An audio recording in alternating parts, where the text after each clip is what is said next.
Being rich. Everyone wants to get there, but not many people know how to. I've been a bit lucky over the last few years, and I wouldn't say I'm rich, but I've managed to grow my net worth by quite a bit, and I've learned a few lessons along the way. So in today's video, I'll be sharing the harsh truths about being rich in Malaysia or getting rich as a Malaysian, and so you guys can have an idea about what it takes to get there. So let's get to it.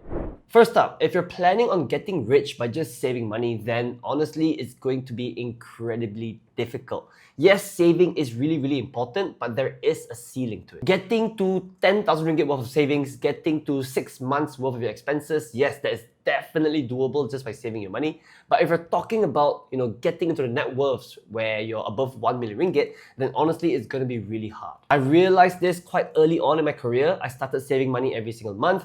And then when I did the math, I got demoralized real quickly. To put this into perspective, let's say you can save 1,000 ringgit every single month for the next 20 years. Even then, even 1,000 ringgit a month, not a lot of people think they can do it. But even then, right? If you can do this, that's only 12,000 ringgit a year saved, which means after 20 years, you will now have 240,000 ringgit. Is that a lot of money? It is, but it's not the level where you can say, now I'm rich, now I'm financially comfortable. And once we factor in inflation, in 20 years' time, it would have eaten away about half of the purchasing power of that 240,000 ringgit. Meaning, 240,000 ringgit 20 years down the line would feel more like 120,000 ringgit today. And that's the issue. Saving money alone, it will make sure that you don't go broke, and it will make sure that you get probably a somewhat comfortable life financially, but it will not help you build wealth, or it cannot help you build wealth on its own. For you to build wealth, it's only possible through growth, and growth comes mainly from your income or via investing. On that note, I am a very strong believer that income is the key for you if you really want to build your wealth. This is a change from my previous perception where, in my first job, I thought that I could just save and invest money and then I would get there one day. Because, I guess most of the personal finance books that I read, they focus a lot on your saving rate and then investing that money for the long run, and then you'll get rich. But these days, I really think that income, it really is the key. It is the foundations of everything. And we can't argue against facts, because the fact is, the correlation between your household income and your wealth, it is positively correlated. Meaning people with, I guess this sounds obvious, but people with a higher income tend to have more money as well, or higher net worth, right? And there is no real scenario where people on a low income can achieve very high amounts of wealth. And I'm sure there are some edge cases to this. I'm sure everyone has a story about they know someone who doesn't earn a lot of money, but then they save hard, they invest hard, and at the end, they retire with a massive fortune. But to me, this is the exception. It's not the norm. Not a lot of people can achieve this, maybe less than 1%. So the lesson in all of this to me is that if you really want to build your wealth, then you have to focus on upping your income. I would say this especially for people who are around my age, right? If you are in your 20s and even 30s, then the amount of money that you earn is way more important than trying to save a bit more every single month or trying to get a few extra percentage returns every single year. Honestly, in the grand scheme of things, when we're young, when our portfolio is not that big yet, those things, they just don't really matter. And I've experienced this myself as well over the last few years. Ever since I quit my job, I think about 2 years ago, to try and, I guess I would call it, start my own business, doing my own thing, being self-employed. I was lucky because my income really shot up, especially over the last year. And the higher income led to, of course, a higher net worth for me. My net worth has gone up by more in the last 2 years compared to the previous 5 years before that. So yeah, that is the impact of it. And this is despite me having lifestyle inflation and having higher costs every single month. The fact is, the higher income just cannot be beat. So if you're someone who is in the corporate world, they can try to do this by upskilling yourself and then trying to push for a promotion or even maybe changing jobs. Or you can take the route that I took, which is to start a side hustle, a side business to generate the extra income. Whatever it is, if you're serious about building wealth, then you need to increase your income or how much money you make every single month. Having said that, all that extra income, it will go to, I would call it waste, if you're just keeping the extra cash in a savings account. Yes, you will still be better off than someone else who is on a low income, but if you truly want to maximize the potential of your money, then you have to invest it. When it comes to investing, trust me, time in the market beats timing the market. So try to invest as much as you can, as early as you can. I would say that at this point in my life, of my total net worth, maybe 5 to 10% of it came from investment returns rather than money that I earned myself. It's not very high, I would say, but over time, as I invest more money, as I let my money work in the market more and more, this will start to increase year over year. And the earlier you start investing, the more time your money has to work for you, the bigger your cash pile will be at the end of everything, whether that's retirement at 60 or maybe even early retirement at 45, 50. Most of the people who are, I would consider rich or have a high net worth are just working, normal jobs, and they invest a lot of that money. They have massive brokerage accounts. They up their income every year, hopefully at least, invest that money consistently, and then it really starts to snowball. My ultimate goal is that one day my investment returns will actually be higher than my active income. So meaning for that year, I actually made more from my investments than working in an actual job.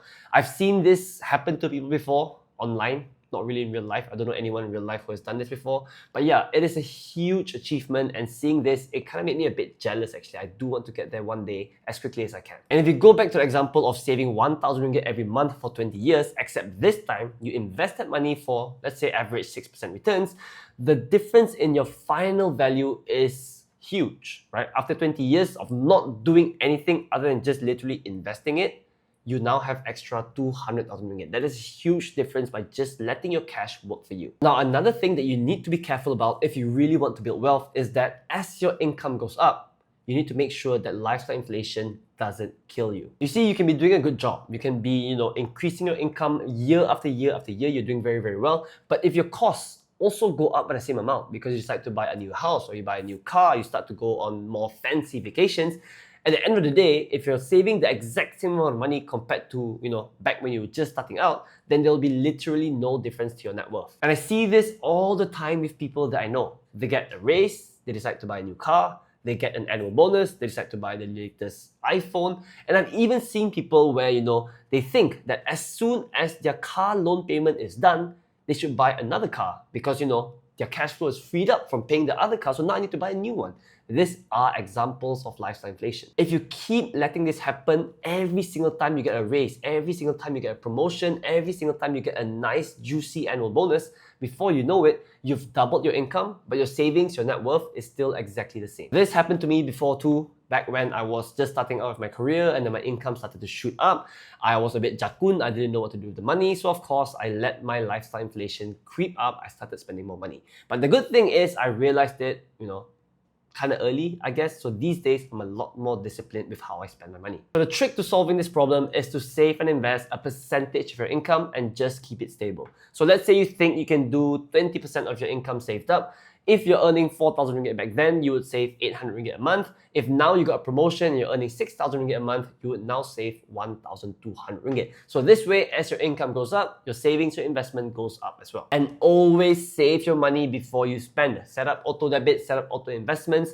A lot of people like to say, I will save whatever leftovers I have at the end of the month, but don't lie to yourself, guys. You know that at the end of the month, there will be no leftovers for you to save. This, to me, is the biggest, I would say, waste of potential. Every time I see someone who is on a really high income, but they just let their costs go up by a bit too much, I feel like they should have, or they could have, been way more ahead in terms of their financials if they were just a bit more disciplined. Another thing about being a high income earner, and I say this as a reminder to myself as well, is that it might not last forever. The thing is, or the fact is, the higher your income, the more fragile it is, right? So you need to make sure that if your income is already high now, you save and invest for the future now, instead of delaying it by, enjoying too much of the present.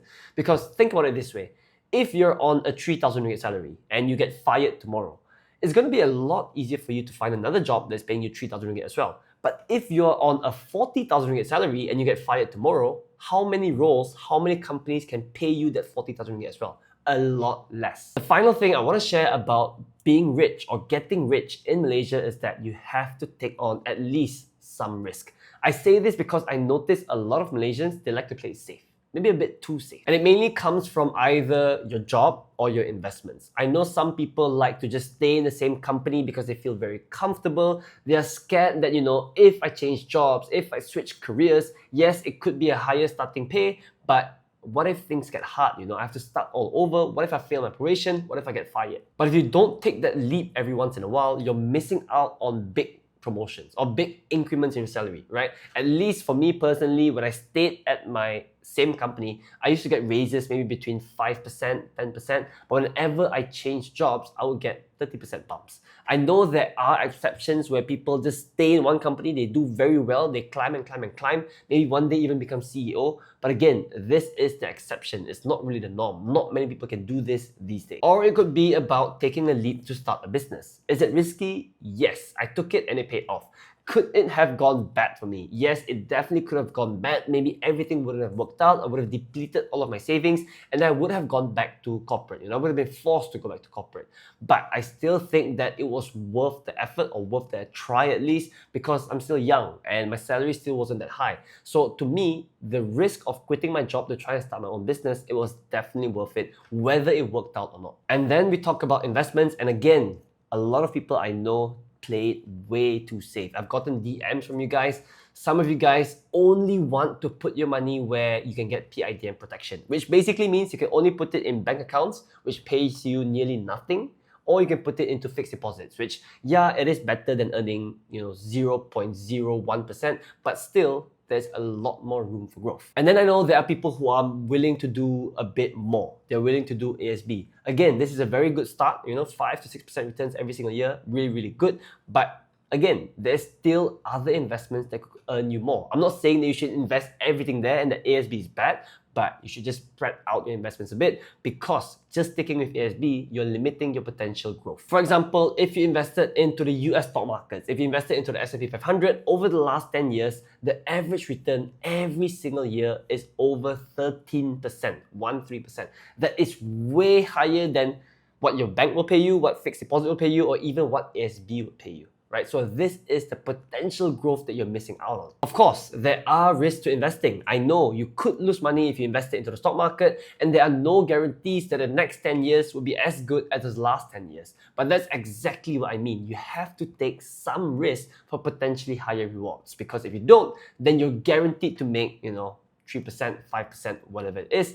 And the time that it will take you to build your wealth, to get rich, will be a lot longer. By the way, if you guys want to invest in stocks, let's say you watch this video, you're sold, you want to invest your money, then check out Malaysia. They are very popular here. I use them myself for my long-term investments. So if you guys want to check them out, I'll leave the link in the description of this video. You can sign up with it and you'll get some nice freebies once you've deposited some money. Honestly speaking, I don't really know anyone who has made it big in terms of their net worth without at least taking on some risk. I know people who already have a high net worth, they tend to play a bit more safe with the investments, and that makes sense, right? Even if I had 5 million, 10 million ringgit in the bank account already, yeah, I wouldn't go all into Bitcoin. I would just put it in like EPF or ASB, get me 5, 6%. That's good enough. But that's if I already had 5 million ringgit, if I was already rich. If I was trying to get rich, then yeah, I would definitely have to take some risk. And those people who got rich, they definitely took some risk as well, either in the form of starting their own business or taking on a big bet that paid them well. So those are the truths about getting rich in Malaysia from my experience so far.